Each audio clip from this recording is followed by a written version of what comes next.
How you doing, everybody? Nick DiVirgilio here at GearFest 2016 at Sweetwater, and I'm with Mr. Lorne Wheaton, drum tech for Neil Peart for just the last 18 years. And Lorne, we're standing in front of, I should say, two iconic Neil Peart drum kits.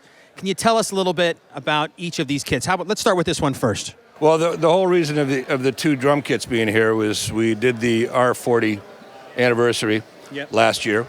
And it was the whole project of the tour, the whole purpose of the tour was to start modern Rush days and move back to the early days. Right. So what we did was we had this drum set here, which is the R40 kit that was built primarily for the tour. And then we came up with another idea to move back in time with everything else, all the props and everything else that was on this coming tour, was we would also get a second drum set and try and copy the original drum set he used to use in the early days, the 70s, which was a black chrome set of Slingerlands.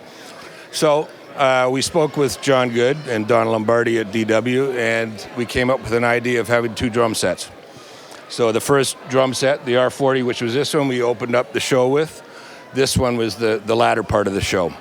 And these are killer-looking drums. Now, are these DW Collector Series drums, yeah? These drums are one of a kind. They are made out of a log that is 1,500 years old, Romanian bog oak, that John Good got a phone call from a person in Europe, and they were dredging the Alt River in Romania. I did a video on those drums. I made a few different kits with those drums. Yeah, and these are he made one tester that Neil came in and played in the rehearsal room, and Neil says, we got to have these drums for the tour. Okay. At first, it was only going to be one drum set. They did that, and then they came up with the other idea of two different drum sets. So both these kits are made out of the same log, as well as 250 of the icon snares that were up for retail. Nice. Now, I love this kit because I love the concert toms on the top here. Yep. So really cool, unique setups with the stage and how the hardware bolts into the riser. Yep. Now, did you have any part of helping Neil design these, the way the hardware works, or? Neil has done that since 1984. Oh. It was his idea to eliminate the tripods. Tripods, exactly. So he had a kind of a bastardized version that was riveted. He went into the plumbing supply store and got all the threaded material that's needed. And he came up with the idea of putting this stuff on plates, cutting holes in drum boards, and I mean, since then, of course, we have DW do all this work for us, so we don't have to do it anymore. While they're doing the plating of the hardware, they do it at the same time. But this has been his idea since probably 1984. Wow. So he's been using it for a while. So 18 years is a long run to work for anybody. What was it like working for Rush and for Neil all those years? Fantastic. There's no much else to say. Yeah, they're the best. I grew up with two of the guys, Geddy and Alex, in the same part of Toronto.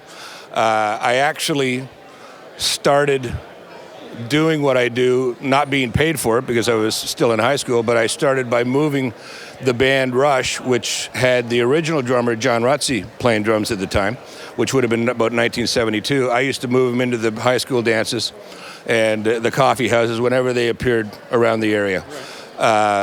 Did that for about 4 years of not being paid, kind of working up the ladder, working with different bands. People found out that you did crew work.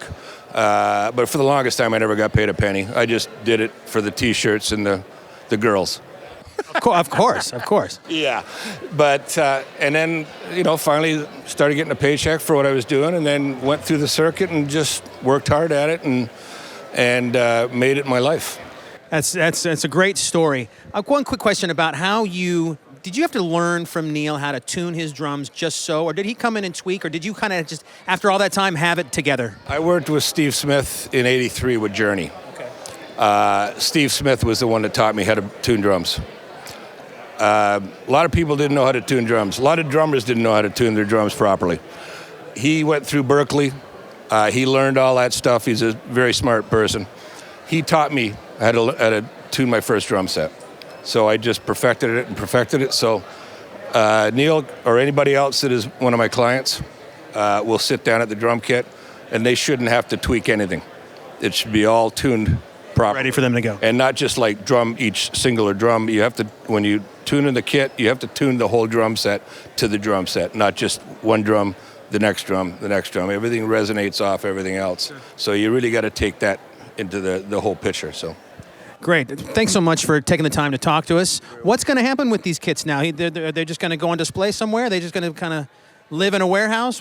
They'll go back into the road cases after tomorrow night, and they will probably sit for a while at DW. And then they're talking about some situations where there might be possibly a museum of some type that not only Rush's drum kits, but other people's custom drum kits that DW has made, that there could possibly be a museum that people can enjoy them, and they just won't be played. Right. Well, thanks so much for taking the time, Lorne, letting us know your story. These are beautiful drums, and enjoy the rest of the show. Thanks a lot. Thank you.